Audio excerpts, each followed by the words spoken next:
ఆంధ్రప్రదేశ్ శాసనసభ స్థానాలు 175 నుంచి 225కు, తెలంగాణ శాసనసభ స్థానాలు 119 నుంచి 134 పెంపునకు మార్గం సుగమమైంది. దేశంలో జనగణన చేపట్టడానికి అనుమతిస్తూ కేంద్ర ప్రభుత్వం గెజిట్ నోటిఫికేషన్ జారీ చేసింది.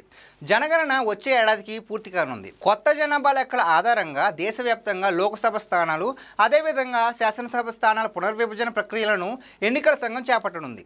రాజ్యాంగంలోని 170 అధికారంలోని సెక్షన్ 15 ప్రకారం శాసనసభ స్థానాలను ఆంధ్రప్రదేశ్లో 175 నుంచి 225కు పెంచుతారు. అంటే ఇప్పుడున్న అసెంబ్లీ స్థానాలకు 50 పెరగనున్నాయి.